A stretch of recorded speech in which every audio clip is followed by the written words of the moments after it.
Soyez les bienvenus dans le studio TV d'Essentia. Nous sommes en compagnie de Pascal Lizin. Bonjour. Bonjour. Alors vous êtes président d'Essentia Wallonie, mais aussi directeur des affaires externes et publiques de GSK Vaccines.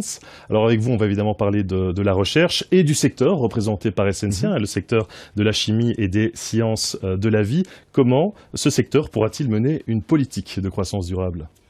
Il est clair qu'à l'horizon 2050, la population sur Terre sera d'environ 9 milliards d'individus. Et donc il faut se préparer à tout point de vue. D'abord au niveau des ressources énergétiques, au niveau des moyens de base, au niveau des soins de santé, à cette croissance qui va être majeure. Il y a une prise de conscience qui a été prise de la part des autorités européennes, mais aussi locales, de l'importance de développer des partenariats, mais aussi de développer des stratégies qui permettront de résoudre cette problématique de la croissance. Et en particulier dans le domaine de l'innovation, où il est maintenant indéniable que cette croissance devra passer par des logiques innovantes. Au sein d'Essentia, il est important pour nous que nos entreprises puissent bénéficier d'un environnement favorable à l'innovation. Aujourd'hui, toute une série de mesures existent en Belgique, ces mesures qu'il faut pérenniser et qui créent cet environnement favorable.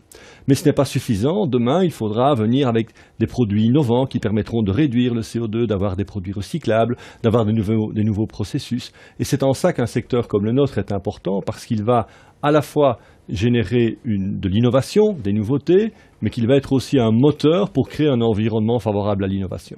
Alors vous parlez de cet environnement, de cette innovation. Justement, quel est l'état actuel de la recherche et du développement dans le secteur porté par Essentia ? C'est une activité stratégique. Aujourd'hui, à peu près 10 000 chercheurs, chaque année, travaillent dans le domaine de la chimie, du plastique et des sciences de la vie.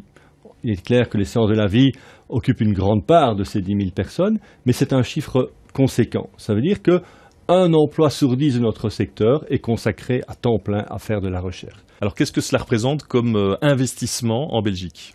Ce sont des investissements majeurs dans notre secteur. On parle d'un chiffre de 2,8 milliards chaque année investis dans notre secteur, donc dans les entreprises privées. C'est aussi à peu près 10 000 emplois dans la recherche uniquement, et donc ça c'est vraiment important. En clair, on peut dire que les moyens humains, notamment les profils des chercheurs, eh bien, c'est un investissement crucial au sein du secteur. C'est un atout majeur. Il faut savoir que nous avons une grande chance en Belgique d'avoir un réseau de PME et d'entreprises, de grandes entreprises, qui travaillent étroitement avec le monde académique. Et donc l'importance pour nous d'avoir ces synergies et donc aussi d'avoir des profils qui correspondent à nos besoins. On sait aussi qu'un enjeu pour demain est d'être sûr que nous aurons les compétences nécessaires sur le marché de l'emploi.